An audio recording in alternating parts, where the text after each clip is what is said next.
Hey guys. Hey, how are you? Hi everyone. Hello. Cool. I think I'm very excited today. Let's just give the project teams a few more minutes so we can kick off. Sounds good.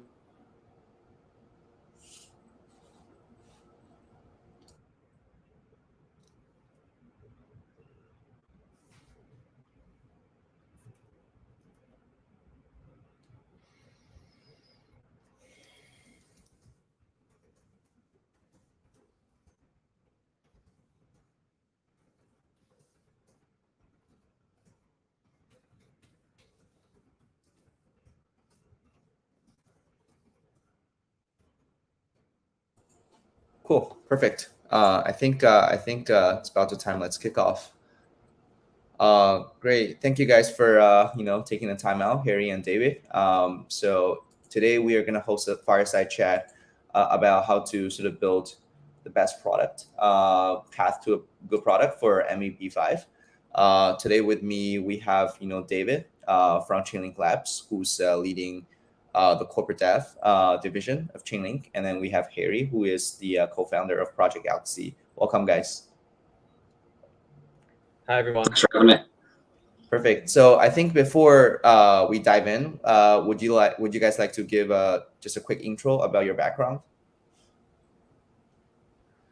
Sure, I can go first. So hi everyone, my name's Harry. So some fun fact about me and Tyler. So we actually both graduated from Berkeley. I think we met a couple times at Berkeley. So it's great to meet here again. And thank you for inviting me here today. So after graduating from Berkeley, I co-founded Lino and DLive. So it's probably still one of the largest live streaming D app out there. In 2019, both Lino and DLive were acquired, and our team stayed in crypto, and we're now building Project Galaxy. So some quick intro about Project Galaxy. We are building this credential data network for developers to build better products and communities. So credentials are like your behavior data, contribution data, reputation data, and these can be on-chain, like whether you borrow from Compound and never got liquidated. These can also be off-chain, like whether your tweet was liked by Elon Musk, whether your GitHub repo was started by Vitalik. And we can leverage these credential data to do target marketing campaigns, loyalty programs, credit scoring applications, simple attack prevention algos, and all that. Yeah, so overall, we're building this aggregated credential data network, and builders can leverage our infrastructures to build better applications. David? Cool. Well, interesting work at Project Galaxy, Harry. So we'll have to talk about that afterwards. David Post, I lead corp dev and strategy at Chainlink Labs. I've been in this role for about a year and a half. So very much focused on growing the Chainlink ecosystem, but also kind of developing relationships with the broader member of the ecosystem. So, funds or technology service providers, and just trying to put together a very vibrant ecosystem of really strong startups. So thanks for having me. For sure. Thank you guys. What I like about this type of fireside chats is you always get to network with different people, can always connect offline on different topics, which is great. Cool. I think both Project Galaxy and Chainlink have built phenomenal products from the past few years. I think for me, really, appreciate again for you guys' time. I think it's going to be a very informative session. So let's kick off. So I think sort of on a high level, I think would love to hear you guys from your perspective. What makes a good product? So why don't we just kick off with Harry, and then David can chime in.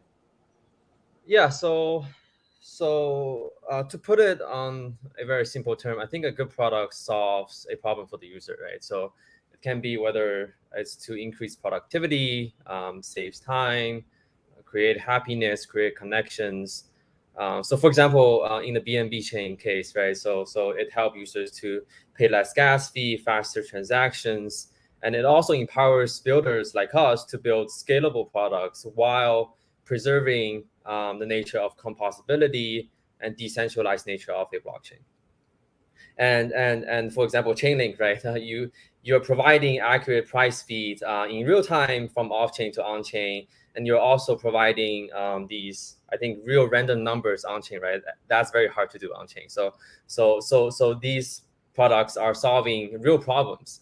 And for Galaxy, it's the same. So on the project side, we are helping everyone of our partners to build loyalty programs to increase retention, increase community engagement, to build credit scoring applications. They can also leverage this data to build customized voting system, right? Right now, all of these voting systems are purely based on how much asset you have.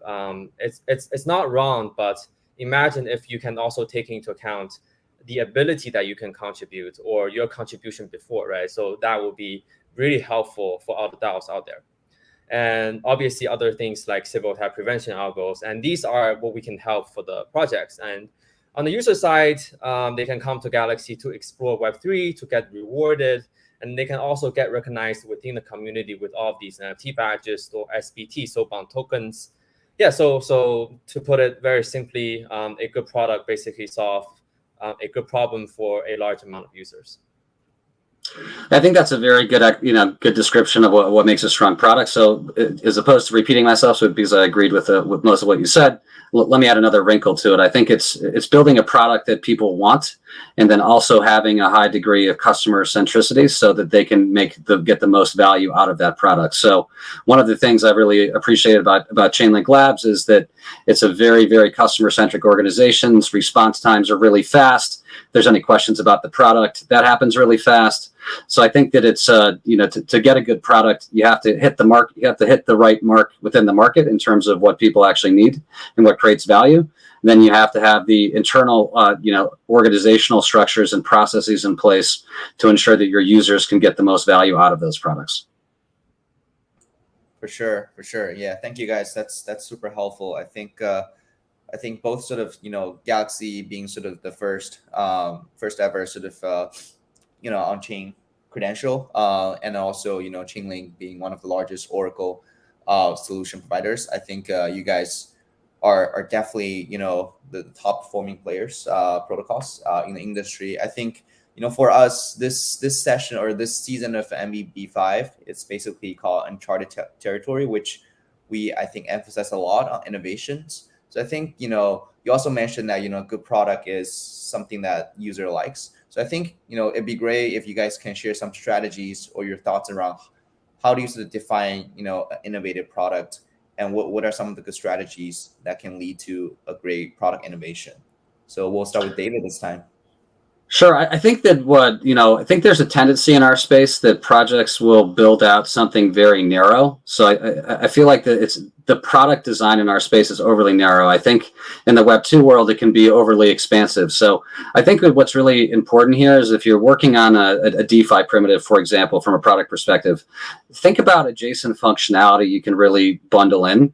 Because I think that there's a lot of opportunity in this space to have kind of synergistic elements from a product standpoint. And I think this relates to infrastructure and NFTs and a variety of other areas. I think that's the mistake that I've seen a lot of founders make in our space. It's not their vision isn't actually expansive enough, I think, from a functionality standpoint in many cases. And I think that if you can bring in multiple different aspects into a product, then it's obviously easier than an end user consuming that, in piece parts. So I'm wearing Space and Time swag. This is a project in our ecosystem. It's basically a decentralized data warehouse. Incorporates functionality that exists really separately within Web3 right now and kind of puts it all into one place. And that obviously makes it much easier for the user to consume. So maybe it could be innovation in the traditional sense where you're doing something much better than another team that's out there or what's existing currently in the market. So I think that's a good way to think about product innovation, but it could also be that you're going to provide enhanced functionality in way or combine things in ways that have not yet been combined. So there's kind of incremental improvements, maybe not incremental. It could be, exponential improvements if you're talking about just improving on a product. Or it could be also, kind of expanding your definition or your possibility set of what that potential product might be. Perfect. Anything to add, Harry? Yeah, I guess I really agree with David. So to bring up an example, I think Pancakeswap is actually a really good example in the BNB Chain ecosystem, and I think in Web3 overall, it combines a lot of features, right? Unlike many other DeFi protocols, it includes like not only swap, not only providing liquidity, but also staking features for people to do yield farm, lottery, and all the NFT and marketplace and all that. So I think there is a tendency. I'm not sure if it's wrong, but there is a tendency for projects to be very narrow, and maybe it's because the composability nature in the crypto world, right? So people tend to build on top of each other. I don't think it's wrong, but I also think it's possible for us to think about how we can expand our user base and expand the use case for all of these features. And the other suggestions that I would have is really to talk to the users. So at Galaxy, we are taking this I think really bottom up approach to talk to the users, listen to their feedback, know what they want, and make our assumptions and also validate these assumptions, right? So in the very beginning at Galaxy, we actually were not building this credential data network. We were building an NFT-based loyalty program. At that time, the only problem that we were trying to solve is basically how we can help all these communities to build a sustainable long-term loyalty program to increase community engagement and retention. And NFT was like the best medium for it, right? Yield farming was not. That's temporary. That's not sustainable at all for the long term. So yeah, so that assumption was validated by many top protocols within the BNB chain ecosystem, also wiring in the Ethereum ecosystem, Sushi, we talked to them as well. And then we found out, wow, this credential data network can also do a lot of other stuff, including all of these loyalty programs, but also credit scoring system, sybil tap prevention algos, voting system, right, and all that. So basically, we are like sort of like a gardener, right? So we plant the seeds. We kind of know what the garden will look like. We kind of know what these plants will look like, but as the environment changes, we also adjust based on that. So yeah, so I would also suggest all of you to listen to the user feedback and always do MVPs and validate your very basic assumptions. Got it. That's super helpful. I think just to dive a bit deeper into that. So I think sort of from day one when you sort of started, so how do you sort of design the user journeys from like the get-go, and what's sort of a more sort of detailed explanation of good user experience, like from like a user perspective? Harry, you want to take that? Sure. So I guess it'll be very similar to what I mentioned. So basically, to have this idea on what problem that we are solving and build an MVP around it, right? So a very basic product, a simple product that solves the problem that you think users have. And obviously, you have to make priorities on what are the top priorities or the most troublesome problems that all the users are facing today. And based on that, you build this MVP, you validate your assumptions, and you build along these user journeys. And in terms of user experience, I think it's really about pay close attention to all of these smallest details, right? So that includes like page loading speed, like the feedback when you click on all of these buttons and all of these details. So honestly speaking, I don't think Galaxy has done a great job, strictly speaking, in terms of user experience. So even though we have a great user growth number, great retention, great conversion rate, but strictly speaking about user experience, I would probably rate us like 70 points out of 100, right? So we still have a long way to go to fine tune all of these details, and that's also a product priority decisions that all of you have to make. Sometimes we prioritize more on the features because we want to solve more important problems for our users instead of fine tune all of these detailed user experience for our existing users, right? So all of these priorities, you have to make decisions based on your assumptions as well. I think that's a great point. I mean, it's about trade-offs, right? You can't do everything at the same time because you have limited number of resources and you have competing priorities. So maybe at the outset, as Harry was saying, an MVP that solves a need in a basic type of way is great, even if it doesn't have the slick UI and everything else. And then over time, as you get more users and you have more capacity, you can focus on those things. So it's kind of just like anything else, right? It's an iterative process.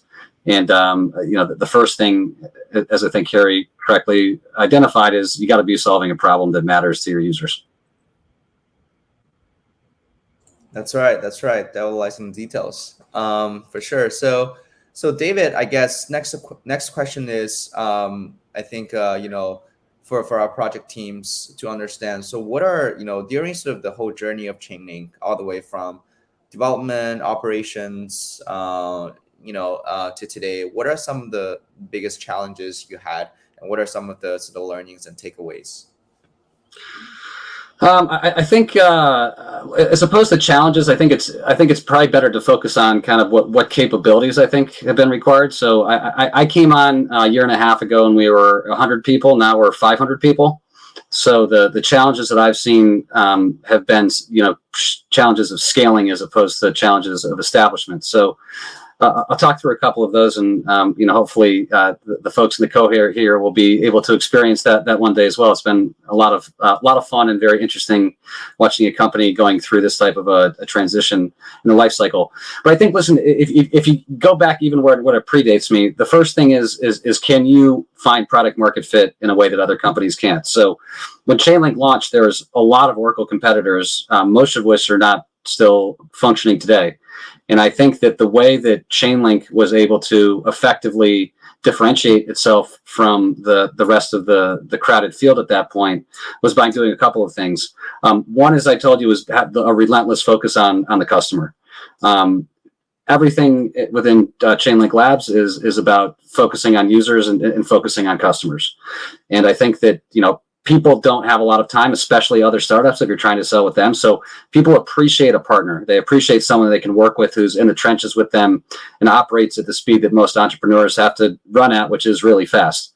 If you want to grow and scale, you have to move fast. And so I think that's really important, is being very customer centric.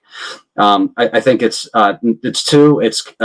ensuring that if your product is something that's mission critical, that you don't rush to getting it to market. I mean, you want a beta test, you need to iterate, you need to put out an MVP. If you look at Chainlink price or data feeds, if there's to be a deviation or something does not go right, there's substantial financial implications. So I think it's also understanding when a product is ready and having a really good mechanism for helping people basically getting it to market at the right time, not prematurely, especially if it's something mission critical. And I think a third is how to translate your customer relationships into partner relationships. So one of the reasons why Chainlink was really successful, in my opinion, is that there's projects saw that if they decided that they were working with Chainlink, that the Chainlink community would get behind the Link Marines. Working with Chainlink was a way to get your project noticed and get people interested in understanding in terms of what you were doing as a company. So I think it's just to summarize, it's kind of like customer focus. It's kind of product focus, and I think it's creating win-win opportunities within your broader ecosystem. Got it. That's super helpful. Harry, how about you? Anything you would like to add? I think all the way from the DLive Lino days to today, Project Galaxy.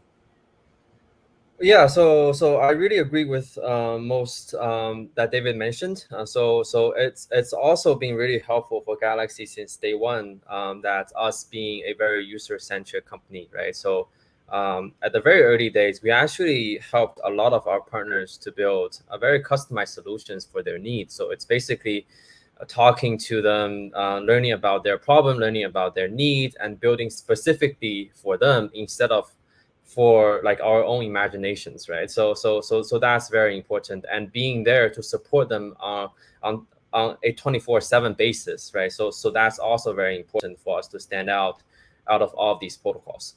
So that's one thing. And to add on the scaling thing that David mentioned, so the other challenges I think we've been through is to also to build a very international and globalized team, right? So Galaxy right now has more than 40 people, and we are everywhere. We're in Asia, in Singapore, in the US, Canada, Europe, and even in like Russia, right? So basically everywhere. So it's very challenging to build this time, since we have to adapt to this remote culture. We have to build a globalized team, so that everyone don't really meet each other, but we have to work closely together at a very fast pace. So that's also a challenge. And on top of that, I would also like to add the security front of the blockchain applications. So it's actually very important for everyone who are building in Web3, who are building in crypto, to pay very close attention to all the security stuff. Even though Galaxy is not a DeFi protocol, we are building around NFT, building around data. We still encountered a lot of security issues because we are using the blockchain technology. We're building on top of all of these crypto protocols. So yeah, so that's something that I do want to emphasize, because if you are building something around DeFi, that could kill you, right? That could basically kill you at once. So it's really important and needs to be very careful, since I think that's probably the biggest difference between Web2 products and Web3 products. Yeah. For sure. That's super helpful. Completely agree with what you guys just sort of talk about. And also, you personally, I think Binance were pretty decentralized, so I know how it feels like to work with a global team. And I think next question is, so from your perspective, when and sort of how and at what stage can you determine if a product is successful, regardless of market conditions? I can start with that one. You go first, sorry. Okay, yeah. So just some stats to share. So in the so-called bear market, right? So since May and since June, Galaxy user number actually grew exponentially after that. So from these statistics, I would actually be pretty confident to say we found a product market fit. But this actually was should be back I think end of last year, where we got to a point where we find we have more inbounds, right? So in the previous the first 6 months for Galaxy, we most of the partnership were outreach, so outbound. So we reached out to partners and convinced them to work with us, and they got really good results from all of these campaigns. So after that, the community noticed, right? So we got a lot of partners coming to us, wanting to do partnership with us, wanting to leverage our infrastructure to do stuff. So yeah, so that's basically a point that we realized. It's really organic growth, and all the retention number, conversion number were looking great. So yeah, I guess that's the point where we were confident that we were having a product market fit, and that's when we start to expand our team to fix all of these scalability issues, to get prepared for all the incoming traffics. Yeah, that's basically it for us. Yeah.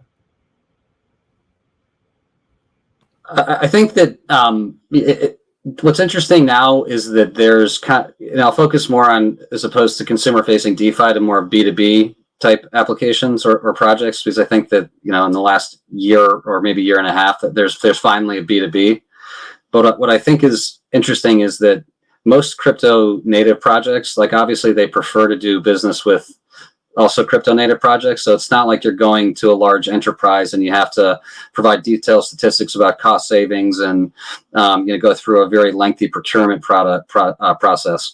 So there are, if you're thinking about infrastructure, for example, I mean there are people who are technological infrastructure. People are already spending a lot of money on centralized services. So you can basically go to them. If you have a decentralized service that's just as good, they'll probably switch over. So I think that if you're in the B2B space, I think DeFi, something like DeFi is different. But if you're in the B2B space, I think very, very quickly just upon having conversations, because our industry is still pretty small. And I think that's a really big benefit, is that you can get to people, pretty easily throughout the industry, because it's still a relatively small community. So I think at the outset, when you're kind of ideating, I think it's probably, I wouldn't say easy, but easier than in the more crowded Web 2 world, I think, if you're going B2B, to figure out if there's a market for what you're building and get really good user feedback up front, and even secure beta customers, just because it's not as hard to land a POC, working with the crypto native company as it is with a large company who's got more bureaucracy and internal processes. So I think the metrics Harry mentioned, kind of like after you've launched, are the right ones. Are people using it? Is your pipeline growing? Are you getting referrals? Are you seeing people using the product in ways you hadn't expected? That gives you obviously ways for expansion. So I think that if you got to do the homework right up front in terms of customer discovery to make that initial definition for the product, and then over time, I mean, the numbers speak for themselves. I think whether or not you're succeeding. Got it. That's super helpful. Yeah, I think stats and metrics are definitely some great resources to evaluate product market fit.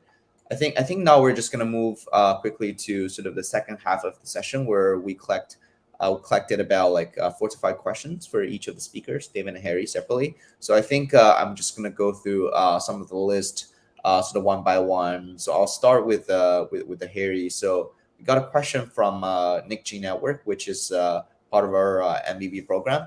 So I think the question is more sort of high level in terms of strategy and also outlook for Galaxy.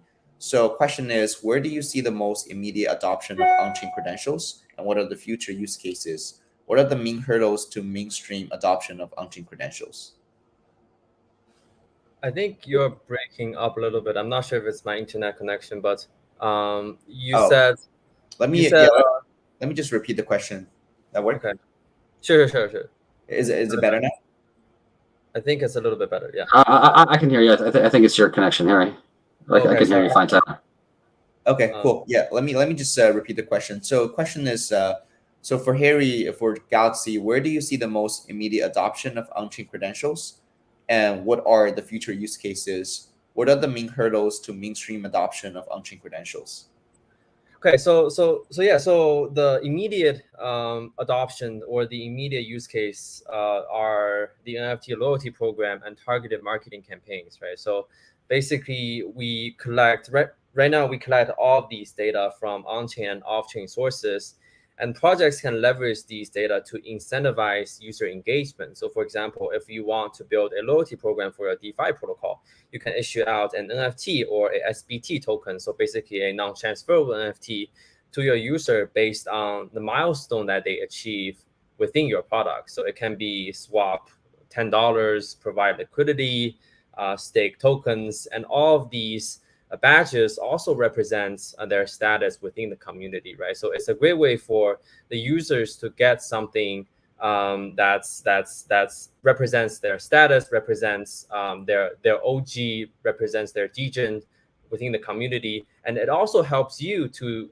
identify which are the core contributors for your community and protocol. So that's one use case, and the other immediate use case is to leverage the existing data to find your target audience, right? So say that you're launching a decentralized exchange protocol. You would probably want to know who are the ones that already contributed to the Uniswap ecosystem, to the Sushi ecosystem, to the Pancakeswap ecosystem, right? So with Galaxy, we are building this aggregated credential data network where all of these credentials are already curated within our database. So you can come to Galaxy, come to our infrastructure, and get these data, and based on these users to do some targeted campaigns. So for example, I'll give you an example that the campaign that we did for last year, it's called Shadowy Super Campaign. So basically, it's Bentag helped us to curate a set of 100K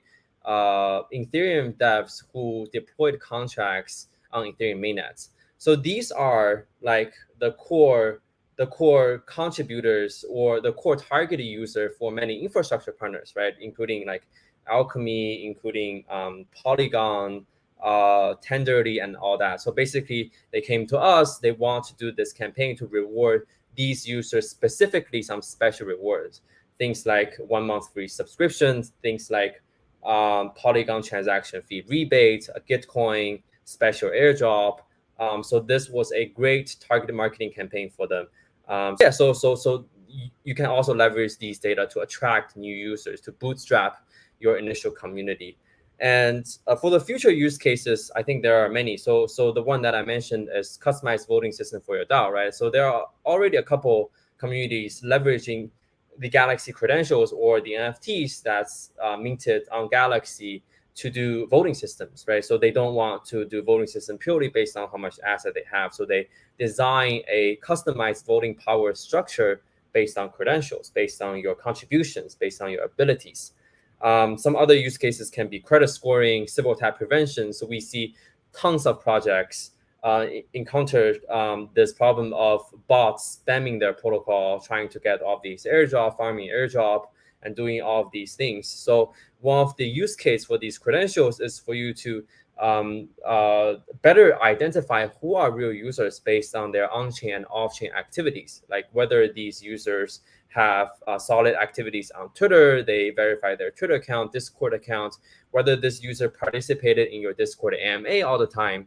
So these are all the data that you can take a look at and leverage to do Sybil tap prevention. So yeah, so these are some of the use cases that using today or can be used in the future, and there are many more because these are basically everything from behavior data to contribution data to reputation data. Got it. That's great. Very, very excited about on-chain credentials in the future of crypto as well. So next one is for David. You know, it's so for Chainlink, right? So what makes Chainlink sort of more secure and reliable compared to some of the other Oracle services in the crypto space? I think it's the focus on the product and it's the focus on security. So even in times of a lot of volatility, I think that the Chainlink price and data feeds have really stood up to all of that and performed very well. And it kind of goes to the things we were talking before. It has to do with a focus on the product, a focus on the technology, a focus on security, and not to say that others aren't trying to do similar types of things, but I think that when you have a really strong track record of achieving those types of outcomes, then it becomes, you become that trusted party and that trusted partner to folks relying on the technology. So, in summary, I think it has to do kind of like how Chainlink price and data feeds are architected. And then obviously over time, as folks see that the product works, even in times of stress, that gives them confidence to continue to use it even more. Perfect. That's great.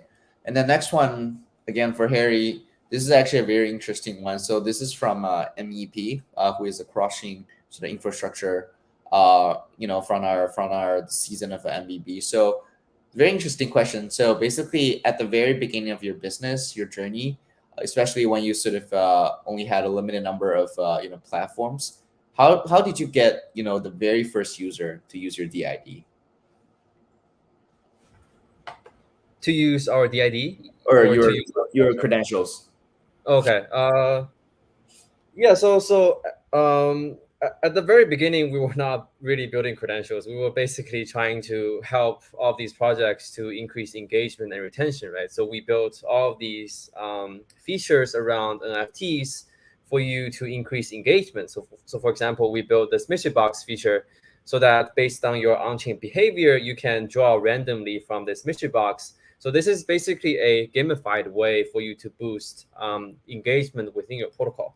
I think we tried out this with YEarn, right? So one campaign that was very interesting with YEarn at the very beginning was they wanted to reward Woofy token holders, and they also wanted new users to come in to hold on the Woofy token holders because that was like the meme back then. So at that time, we did this campaign so that if you held on, I think 2,000 Woofy token, you would be able to claim this mystery box that will get you one random NFT out of the 6. So you would have like the Andre one, the Bantag one, and the random one. And the Andre one was actually sold on OpenSea for more than 10 Ether. So this was a great campaign for them to incentivize or to first reward existing token holders, and second, to incentivize new people to come in and hold, because after 3 days of campaign launch, their token holders on Ethereum mainnet increased, I think, by 30%.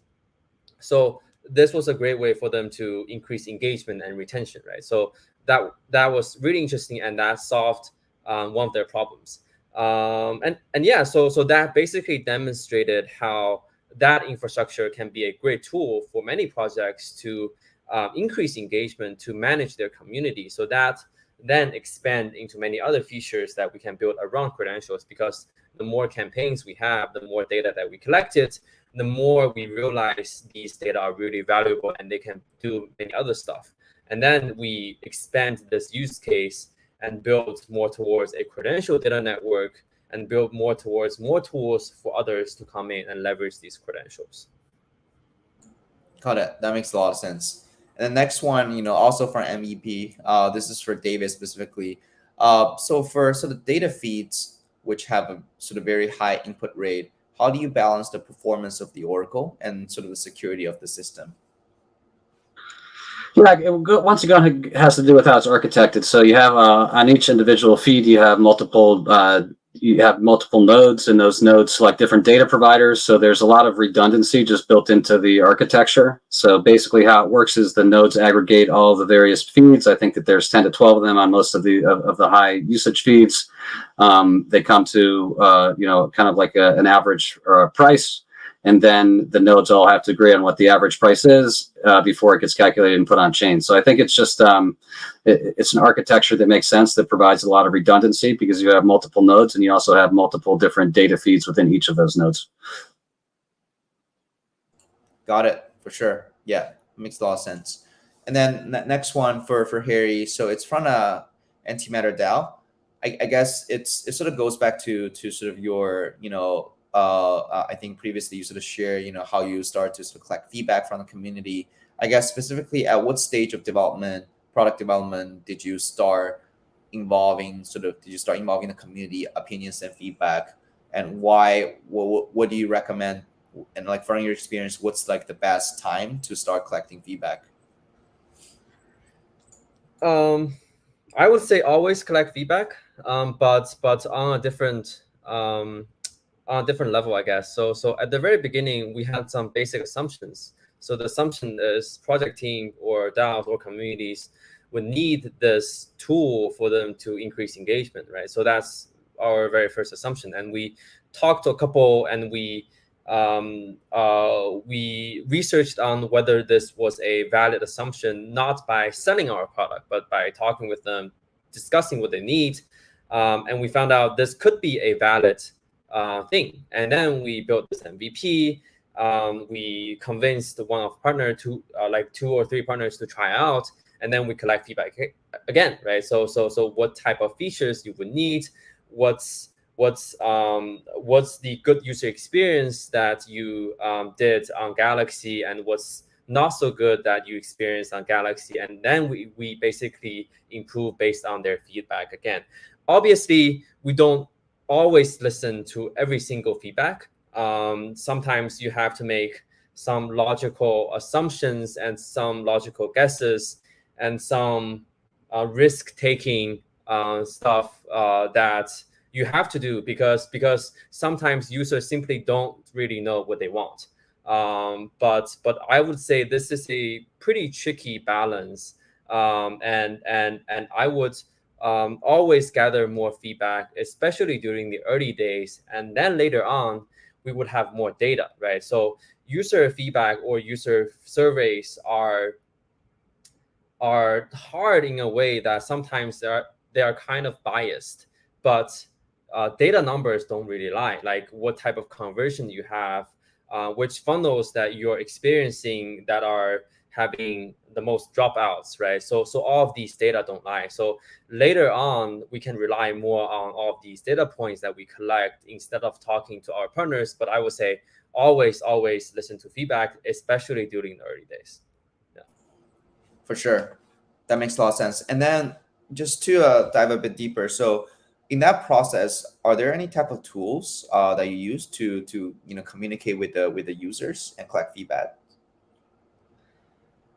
Not any tool specifically, since in the very early days, we're only dealing with like 3 or 5 partners, right? So basically, we just chat with them, we call with them to figure out what they need, what they like, what they don't like. And later on, I guess we have to leverage more data collecting tools, right? So either Google Analytics or all of these other on-chain tools for us to see what works well. So the other decisions that we made early on was we want to expand multi-chain, right? So we built on Ethereum first, and then we very quickly started to build on BNB chains, Polygon, and many other chains as well. So basically, that decision was also made based on user feedback and also user growth number, right? So the feedback was it's way too expensive for people to mint all of these NFT badges on Ethereum, and the user number is we do see a growth constraint on Ethereum projects overall. And once we launched on BNB chain, the growth number was much better, right? So that made us the very quick decision on to expanding into more chains. And right now we are, I think, deployed on 8 or 10 chains. So we are basically chain agnostic. So yeah, so early on we just talk to them, have call with them, but later on we have to rely on more like of these data tools. Yeah. Got it. That makes a lot of sense. And then for David, next one is, so I think during the journey, either it be product or venture, so the journey of Chainlink, what are some of the strategic decisions regarding prioritizing or deprioritizing some of the product features for Chainlink, and what was sort of the thinking behind these decisions along the way?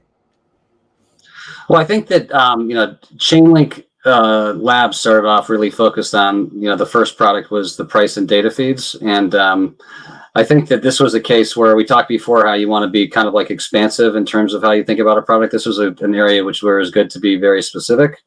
I think what most people don't realize about the Chainlink network, and it's basically like structured as middleware. It's a decentralized, verifiable compute. So right now, Chainlink Labs creates all of the economics on the network through price feeds and data feeds and verifiable randomness. And we have a DevOps product called Keepers. But there's a lot of different potential workloads that can operate on the same decentralized, verifiable compute network. So I think that it's interesting for me because Chainlink Labs has obviously been very focused on the products that have been under development. I think that they're probably started being developed because, like, if you talk about something like VRF, which is the verifiable randomness product, because we saw a need in the market that was not being fulfilled. If we were to go back and we did a whole analysis in terms of all the areas you could plan, is this where you'd want to? Would those have been the ones that selected? Maybe not. So I think if you're talking about product features, you want to start where you're the most sure. And then I think you want to be very systematic and strategic about identifying other areas for expansion, because you want to focus not on necessarily what's most, what's right in front of you, what ideas you have, but which are the most attractive areas of the market to continue to expand in, and where you're going to generate the most value for both the organization and for users. So I think that the complexity obviously goes up as you're considering new and different types of products. We announced about a year ago now that we're developing a cross-chain messaging product. I think that's a no-brainer. I think messaging is probably the biggest opportunity in my mind in Web3 right now. So I think it's kind of understanding what features you have to start, and then understanding which are most attractive over time. For sure, that makes a lot of sense. I think we got one more for Harry and one more for David. So for Harry, this is from Cola Labs. So the question is, so the many projects have collaborated with Galaxy, which onboarded their community users to Galaxy for claiming on-chain achievements.